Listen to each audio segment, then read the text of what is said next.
আগতে আমগাঁৱৰ পিছফালে ৰেলৰ আলিৰ কাষেদি যিটো ঘন জংঘল আছিল, জংঘলৰ মাজত বাঘটোৱে অৱস্থান কৰিছিল বহুত দিন ধৰি। আৰু বন বিভাগৰ লোকসকলে বাঘটোক আয়ত্ব কৰিবৰ কাৰণে যথেষ্টখিনি কষ্টও কৰিছিলে, কিন্তু তেখেতসকল সফল হ'ব নোৱাৰিলে।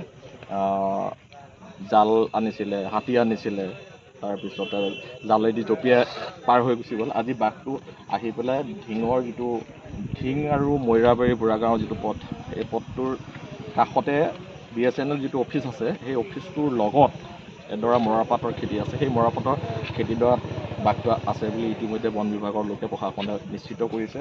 আৰু এই পথটো ইতিমধ্যে যিখন ঢিং গাৰ্লছ স্কুল আছে, সিপিনে ঢিঙৰ পৰা আহিলে গাৰ্লছ স্কুলত সেইফালে বন্ধ কৰি দিছে। আৰু এইফালে আহিলে আপোনাৰ অসম জ্যোতি সংঘৰ যিটো অফিচ আছে, অসম জ্যোতি সংঘৰ অফিচতে বন্ধ কৰি দিছে, কোনো মানুহ ওলাবলৈ দিয়া নাই।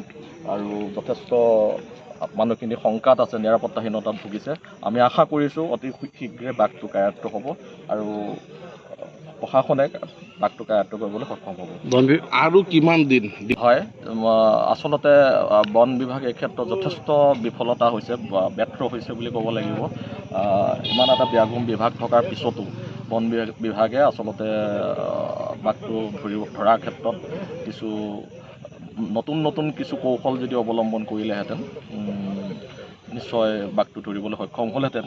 কিন্তু বন বিভাগ এই ক্ষেত্ৰত নতুন কিছু কৌশল নথকাৰ বাবে বন বিভাগ ব্যৰ্থ হৈছে। আৰু মই আশা কৰিছোঁ যে অতি শীঘ্ৰে বন বিভাগে মানুহৰ নিৰাপত্তাহীনতাত যিহেতু এতিয়া ভুগি আছে, মানুহৰ ক্ষয় ক্ষতি নোহোৱা আগমুহূৰ্ততে বাঘটো ইয়াৰ পৰা কায়ত্ব কৰি তেখেতসকলে ব্যৱস্থা গ্ৰহণ কৰিব লাগে বুলি মই প্ৰশাসনক অনুৰোধ জনাইছোঁ।